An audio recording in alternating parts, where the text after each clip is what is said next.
A few weeks ago, I engaged in some of the most intense battles in my time on this game.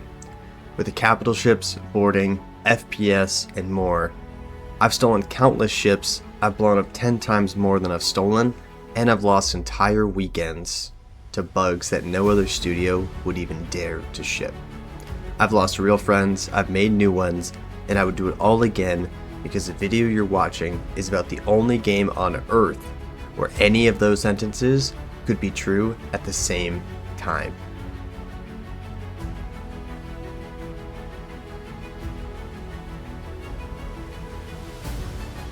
Quick disclosure, I'm Galadrim, I run Order 66.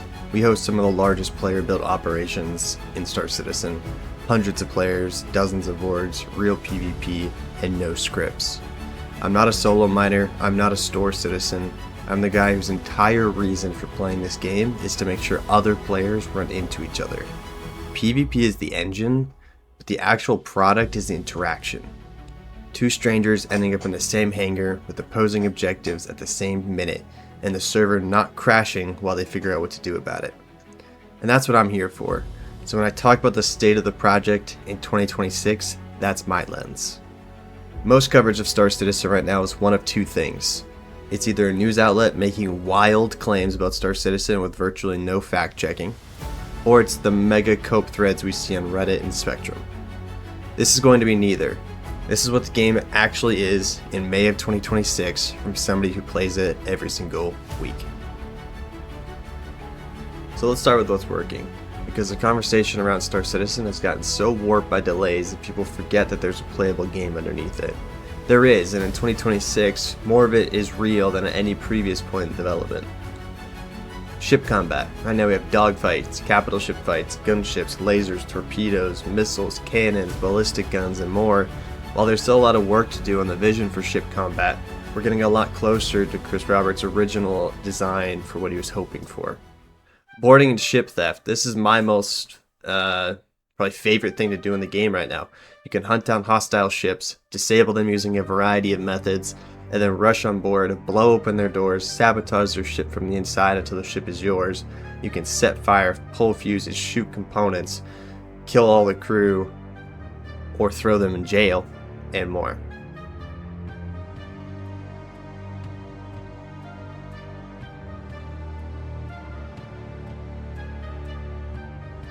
Ground operations. The 4.x patch has brought in a lot of cool stuff, including Hathor sites, Stormbreaker, and more. Hathor sites in particular are a fan favorite, especially in the PvP community, as it is a great opportunity to both progress in the game and get things of high value, while at the same time engaging in a lot of really cool and dynamic PvP engagements. If you haven't played since 2025 or late 2024, Hathor is definitely a loop worth checking out. Then we have large-scale fleet operations. Server meshing did the thing, not perfectly, but the version of Star Citizen you can boot up today actually holds together during 150 player engagements. 2 years ago that was a fantasy, we literally couldn't have more than 100. Today, it can be a Friday night. The cargo loop got a real overhaul, free elevators, manual hauling, contested routes. Piracy is no longer just shooting at nameplates, you can actually intercept people, you can board it, you can take their cargo, the whole kit and caboodle. The whole emergent economy thing CIG's been promising for a couple years, it's not finished, but you can see that they're starting to work towards it slightly. Then we have crafting and engineering. These are a little bit of a rougher state, they're a lot newer, they're not as polished per se, but the direction they look like they tend to keep going is cool and exciting, and you can do it right now.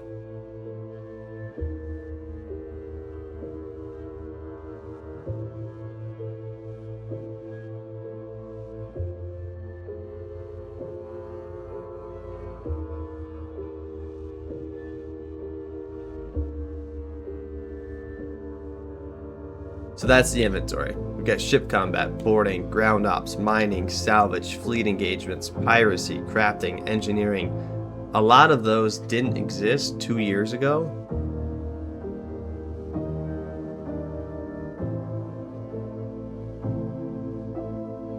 Now let me give you a few real examples. No hypotheticals, but real stuff my org has actually run. For example, we had Operation Clean House, which was a operation to infiltrate another group's activity and see if we could steal some of their components and cargo.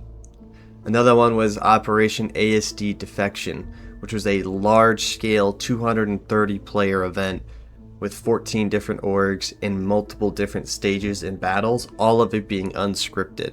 The outcomes of each individual action and battle changed how the rest of the operation went. Over 150 players were involved in multiple different battles, multiple different times in the event. And then we also run all of our smaller ops that we run multiple times a week. Sometimes they're 20 people, sometimes they're 80. These can just be random encounters in the verse that we run into at a location like a Hathor site, for example.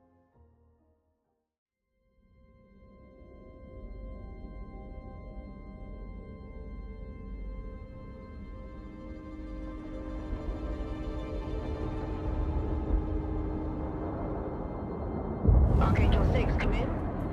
Go for 6. I'm getting a faint contact on bearing 287. You picking that up? Yeah, got it. Scanning now.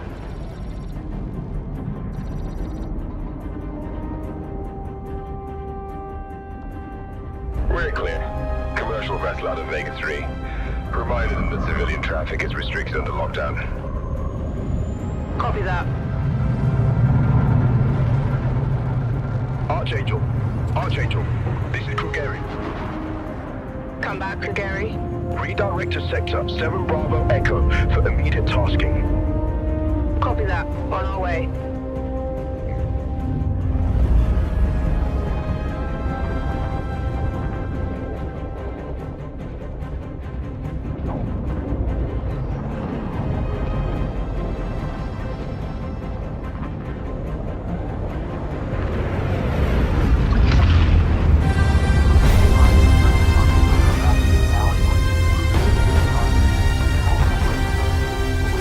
Scimitar, reposition for heading 038. Copy that. Adjusting heading now. Reaper Squadron. Thanks for joining us. What's your sit rep? In position, holding now. Understood. Stand by for further orders. All flanks. Bishop wants to lose formation on our baffle so we don't clump up. Copy that. The elephant in the room. I cannot do an honest 2026 state of the game video without addressing Squadron 42. So let's do it quickly, because it deserves its own moment, but not necessarily its own video. Here's where we are. CIG said in October 2023 that Squadron 42 is feature complete. They made a big deal out of this. 2.5 years ago, then they put a 2026 window sticker on it at CitizenCon 2024. In December 2025, Chris Roberts said it was fully playable from start to finish. 40 plus hours, and they're now in the polish phase only. In May of 2026, we've seen nothing. We've seen absolutely nothing. No marketing window has opened, no deep dive on the cast, no new gameplay footage that isn't recycled. And then we have Chris Roberts going into different interviews talking about that they have to pay attention to what's coming out in the industry, which is, we all know, GTA 6 coming out in November. So either Squadron 42 is ready and they're sitting on it for business reasons, which is fine, but stop telling us that you guys don't really mess around with this industry stuff, or Squadron 42 is not ready and GTA 6 is the cover story for the next delay. I don't know which one it is. My gut says we're not playing Squadron 42 in 2026, even though selfishly I would love to, and I'd love to be wrong. And if I'm wrong, I'll eat my hat on it, but I don't see it happening currently. But I do want to say this clearly. The silence is not by itself fatal to the project. Squadron 42 was always the single player win that we've all been looking for. It's going to be phenomenal. I have no doubt about that. The persistent universe, the thing that I just spent 10 minutes talking about, that's the actual long-term play. That's the money maker. That's why we're really all here. And the PU, or persistent universe, is more playable now than it ever was. So the elephant is real, but it's only one elephant in a room that turns out to have a lot of other elephants in it.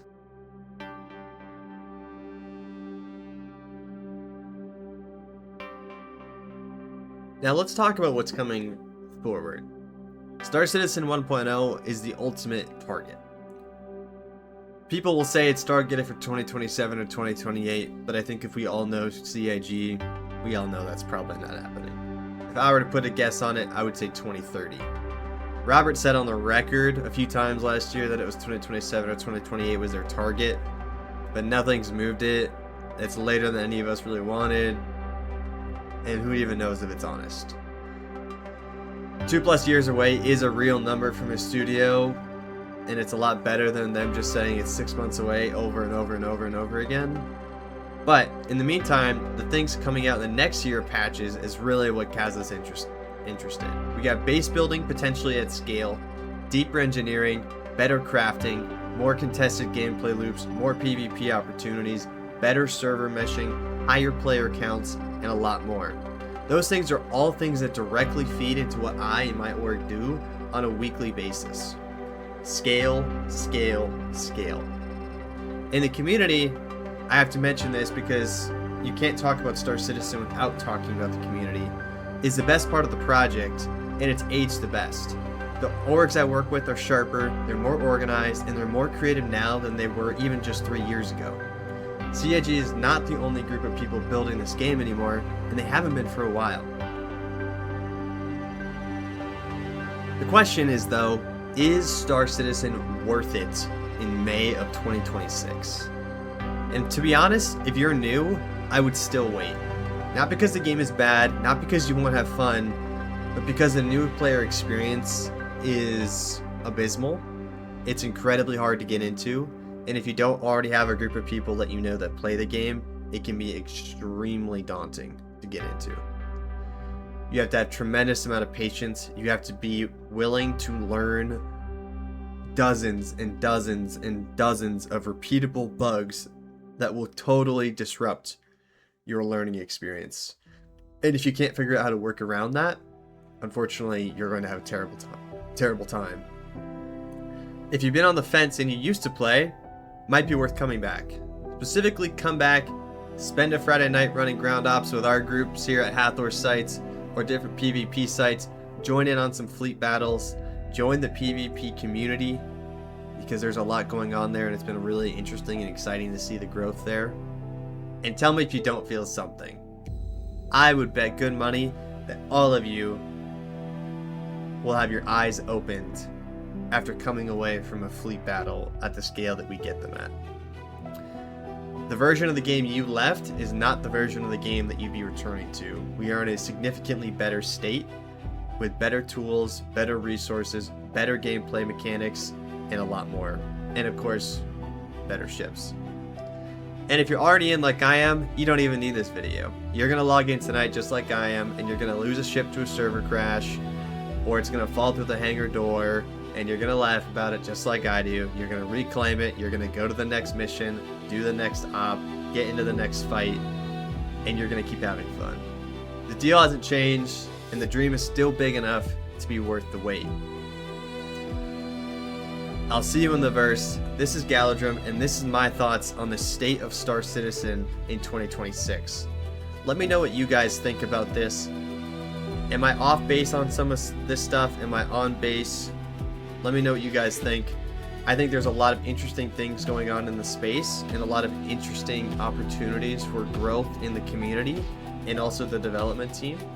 I'm proud of the development team. As a player myself, I'm extremely proud to see the progress they're making. We are moving faster, but are we moving fast enough while having Squadron 42 looming over ahead? And what's the game going to look like when Squadron 42 releases?